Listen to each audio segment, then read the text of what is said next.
So, pagka tayo mga guys, we promise marriage to a particular person, dapat ingatan na natin yun at wag na nating panghayaan na magkaroon sa isip natin o matanim sa isip natin yung idea na masisira yun or hindi matutuloy yun.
So yun, dito naman tayo sa panibag episode ng Tanong na Mo. At ngayong araw na ito, at ngayong episode na ito mga kapangit mga Kuya Dens, ay may sasagutin tayong tanong na medyo controversial. Galing pa sa isang bata. So yung tanong na to ay galing sa isang page na kinabibilangan ko. Humingi ako siya ng tanong at may mga nagtanong naman. At medyo na ano ko sa tanong na to kung masasagot ko ba ng maayos. Pero subukan natin. At galing ito sa isang bata. Ang tanong na to ay galing kay Faith Iwayan. Yan, galing sa Vloggers Philippines page. So, ang tanong niya, paano po if ikakasal ka na? Usapang kasalan to. Tapos biglang bumalik sa buhay mo ang babaeng pinakamamahal mo. Ano po ang gagawin mo? So, yan. So, nag-promise kasi ako na yung magtatanong, isa-shoutout ko yung channel nila. So, shoutout sa channel nila, Faith Ruby Kisel Tricia 4. Maikli ng pangalan. Okay, alam ko pa. So, po kami na babae sa content Blackpink. So, ito yung kanilang YouTube channel sa Flash. So, isasama ko rin yung link. So, panoorin nyo sila, yung mga bata natin. At least, yan mga content nila. So, paano po, ulitin ko lang paano po if ikakasal ka na, tapos bilang bumalik sa buhay mo, ang babaeng pinakamamahal mo. Ano po ang gagawin mo? Deren! So, unang-una Iha, sagutin ko yung tanong mo. Yung terminong babaeng pinakamamahal mo. Kasi kung para sa akin, yun na yung pakakasalan mo. So, ano pang essence ng nagpapakasal ka sa iba, pero hindi mo naman siya yung pinakamamahal. Siguro ang mauunang pinakamamahal doon, bukod doon sa taong pakakasalan mo, syempre yung nanay mo, di ba? Pero kung meron ka pang ibang babaeng pinakamamahal, controversial yun. So, kung ako ang tatanungin, sasagutin ko yan sa tatlong aspeto o tatlong perspektibo. Okay? So, simulan natin yung pagsagot na yan sa iba't ibang perspektibo sa tanong na yan. Okay. So, sabi nga sa tanong, paano kung ikakasal ka na tapos biglang bumalik sa buhay mo yung babaeng pinakamamahal mo? Kaya ano po ang gagawin mo? Kung ako ang titingin sa sitwasyon, bumalik yung babaeng pinakamamahal mo tapos papakasal ka sa iba, medyo mag-isip-isip ka. Kasi kung itutuloy mo yung kasal, tapos hindi mo naman pala mahal yung pakakasalan mo, dalawang impyerno yung buhay yung gagawin mo. Impyerno sa buhay mo dahil nakikisama ka sa taong hindi mo mahal, at impyerno doon sa buhay ng pakakasalan mo kasi hindi mo siya mahal Hindi sa course ng magsasama kayo bilang mag-asawa, anong ma-experience na sa'yo? Hindi walang pagmamahal, diba? So, tapos ang nasa isip mo pa doon sa babaeng pinakamamahal mo kuno. So kung nandun ka sa ganung sitwasyon, ikakasal ka na, sa akin lang sa tinitingnan ng perspektibo, tigil mo yung kasal, mag-isip ka. So, yun yung nakikita ko. Kasi, pero mo papasok kasi sa isang sitwasyon na hindi ka naman pala sure. Dapat pag ikakasal ka, sure ka sa papasukin mo. Sure kang isi-surrender mo na yung sarili mo sa kanya. Sure kang mahal mo siya. Kasi, magsasama na kayo sa isang bubong. Away lagi yan. Magiging issue yan lagi kung nagkataon. So, gagawa ka lang ng buhay impyerno. Both of you dun sa pakakasalan mo. Kasi may ibang party kang tinitingnan. Yun yung isa sa mga sagot. So, yun yung 1. Ito yung 2 sa susunod. Susunod. Hindi. Ito yung 2 susunod na clip. Yan. So, another aspect sa ganung tanong ni Iha, ni Faith, no? Paano ikakasal ka na tapos biglang bumalik sa buhay mo yung babaeng pinakamamahal mo? Isa kasi pwedeng tingnan natin, kaya mo pakakasalan yung babae kasi mahal mo na siya. So, hindi mo na sigurado kung talagang yan yung babaeng pinakamamahal mo. In the first place, kung yan talaga ang pinakamamahal mo, hindi ka maghanap ng iba. Diba? Hindi ka magpapakasal sa iba.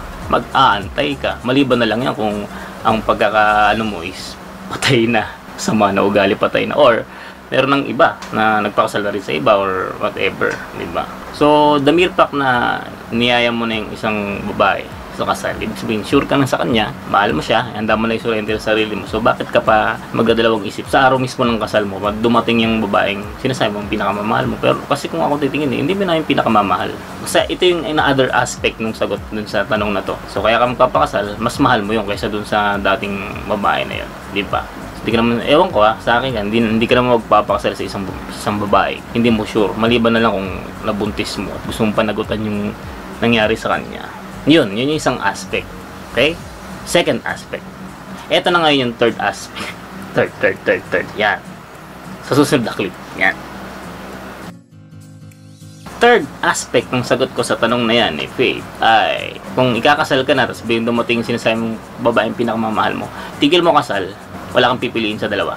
It's high time na mag-isip-isip ka para sa sarili mo kung ano nangyayari sa'yo. Pero mo nag-decide ka na magpakasal, tapos biglang pag may dumating na ibang babae na feeling mo yun yung pinakamamahal mo, ay magkakaroon ka ng doubt, di ba? There's something wrong. Dapat pag nag-decision ka, firm, wala nang makakapigil. Kaya nga, di ba, sa mga kasalang sa simbahan, di ba?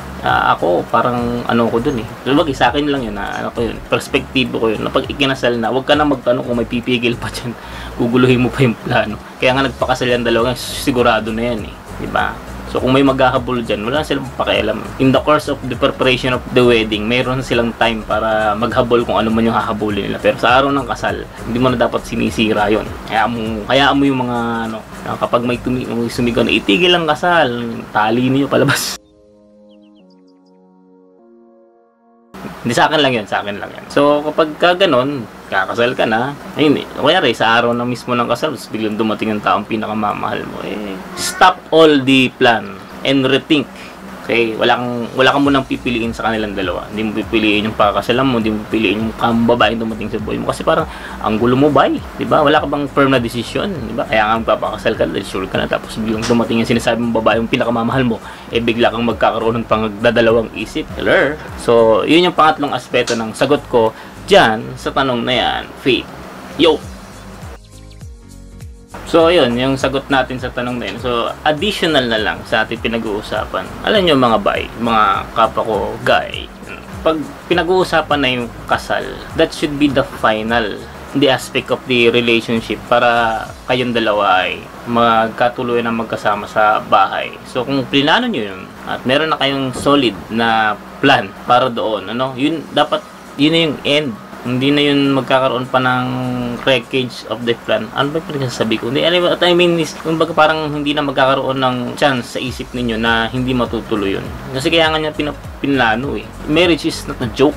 Alam naman natin yung kasabihan, hindi ko na ulit-ulitin yun, di ba? Pagka tayo, mga guys, we promise marriage to a particular person, dapat ingatan na natin yun at wag na nating panghayaan na magkaroon sa isip natin o matanim sa isip natin yung idea na masisira yun or hindi matutuloy yun. Sa mga babae kasi, when it comes to topic na marriage, parang another happy thoughts na maitatanim mo sa kanila.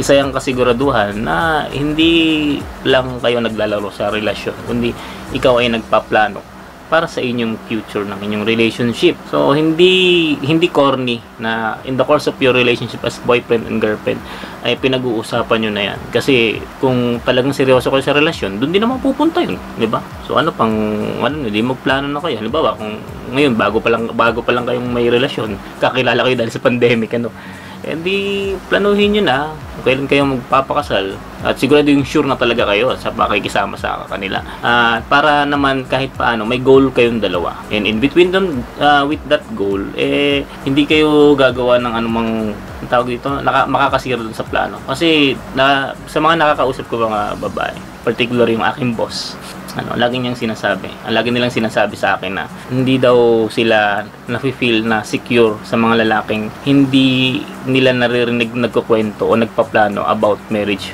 with them o dun sa mga babae. Parang feeling nila happy-go-lucky lang, gusto lang ng relasyon, gusto lang ng happy-happy lang, mga ganun. Iba daw kasi yung feeling ng ang lalaki sa gitna ng relasyon nila. Pinag-uusapan nila na kakasal sila ng ganito, plano niya ganito.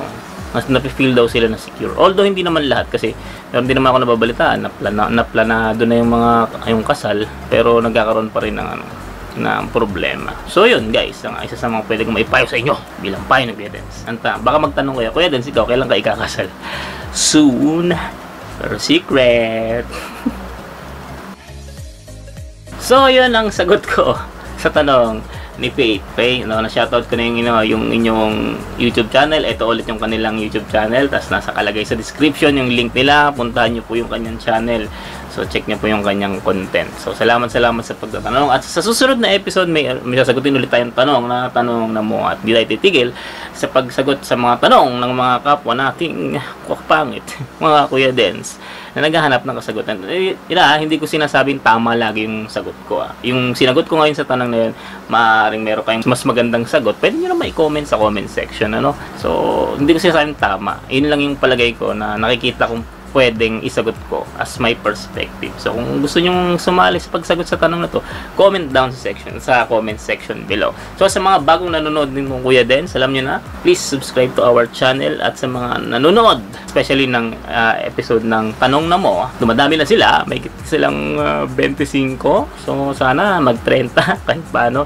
Ay, alam nyo na ang gagawin, like our videos and share para naman dumami mga Kuya Dens at dumami pang magtatanong. So, ito muna yung mga gagawin natin sa kasalukuyang pandemic na tayo makalabas.